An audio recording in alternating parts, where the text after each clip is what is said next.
Hey, my sweetie faces, you ready for Chapter 8? Okay. Miguel followed his deceased family as they weaved through the graves in the cemetery and rounded a corner towards a glowing bridge. Whoa, Miguel said, slowing down to take in the view of the shimmering structure. It was made from glowing marigold and extended into a smoky mist. Come on, Miguel, it's okay, Papa Julio said as they joined a stream of skeletons ambling across the bridge. With each step Miguel took, the marigold petals glowed beneath his feet. He bent to scoop a bunch of petals into his hand. Suddenly, Dante rushed past him. "Dante! Dante!" Miguel yelled after him. "Dante, wait up!" He finally caught up with his dog at the crest of the bridge. Dante rolled around in the petals and sneezed into Miguel's face. "You gotta stay with me, boy. We don't know where—" Miguel stopped, gazed at the sparkling cityscape of an unreal world before him. The night sky twinkled gold, purple, and yellow. Houses and large buildings were brightly lit and connected by intricate arching bridges. It was the land of the dead, but it was very much alive.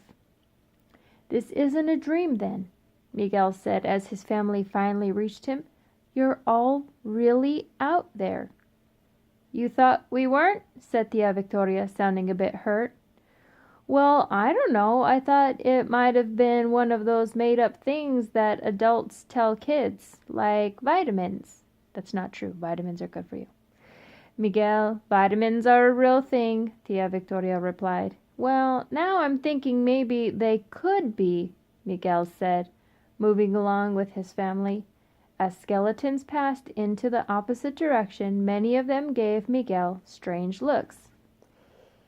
"He looks funny, Mama," a little skeleton girl said, pointing at Miguel. "Mija, it's not nice to stare at."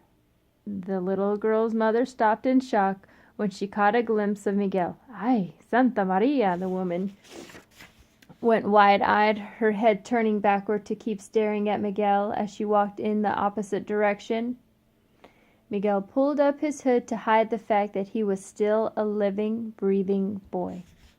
Soon they reached a large building on the far side of the bridge. Miguel noticed colorful, fantastical creatures crawling, flying, and making nests in the architecture. He pointed up at them. "Are those alebrijes?"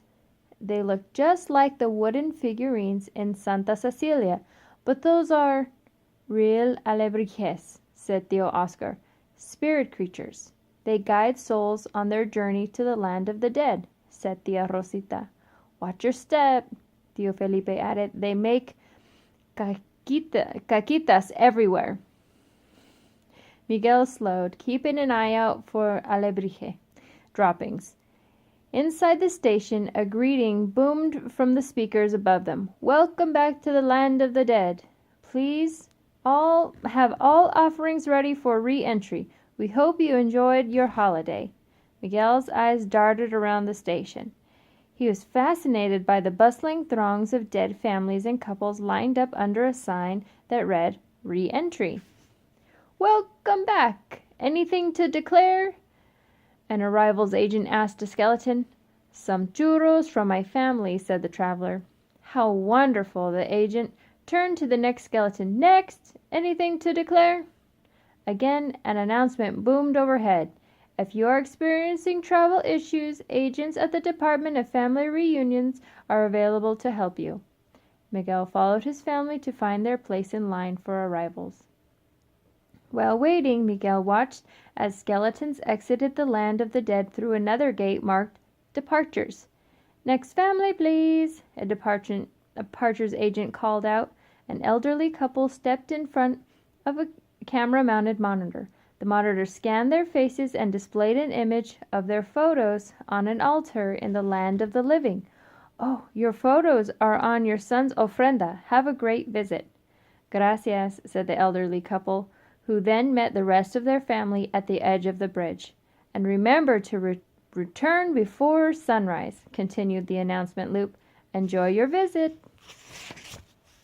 "Next family," shouted the departures agent. A skeleton with a wide smile full of metal braces stepped up to the monitor. Your photos on your dentist's ofrenda. Enjoy your visit. Gracias, said the smiling skeleton. Next, the agent called out. A woman dressed in a colorful frock with flowers pinned in her hair and a dark unibrow above her eyes stepped up. Yes, it is Frida Kahlo, the artist said, pointing gracefully at herself. Famous Mexican icon, beloved of the people. Shall we skip the scanner? I'm on so many ofrendas. It'll just overwhelm your blinky thingy. The machine scanned the artist, but the monitor displayed a large X. An alarm blurred. Well, shoot, said the agent. Looks like no one put up your photo, Frida. The artist ripped off her unibrow and threw off her frock. They could see that this was not the famous artist, but a young man instead. Okay, when I said I was Frida just now, that was a lie, the young man said, and I apologize for doing that. No photo on ofrenda? No crossing the bridge, the agent warned. You know what? I'm just gonna zip right over. You won't even know I'm gone. The man bolted for the bridge. The security guard blocked the gate, but the man split himself in two and slid past, half of him going over, the other half under. He reached the bridge and sprint and tried to step onto it, but he slowly sank into the pedals. It was just as the agent had said. Without a photo on an ofrenda, the bridge couldn't let him cross. Almost there, just a little farther, he mumbled, forcing himself through the thick flowers. The security guard sauntered over to the bridge and pulled the man back to the land of the dead. Upsy-daisy, said an officer. Fine, okay, fine, who cares? Dumb flower bridge. The guards hauled him away. The Rosita looked up just in time to see his back. Oh, so sad. I don't know what I'd do if no one put my photo, she said, shaking her head. Next! An arrivals agent shouted to Miguel's family. Oh, come, mijo, it's your turn, Tia Rosita said to Miguel, guiding him forward. The family crowded around the gate. An agent leaned out his window. Welcome back, amigos. Anything to declare? As a matter of fact, yes, said Papa Julio. The family pushed Miguel to the front. Miguel pulled back his hood to reveal himself as a living boy. Hola, he said. The agent looked up, and his jawbone dropped to the floor. Okay, until tomorrow, my babies. Good night. I love you.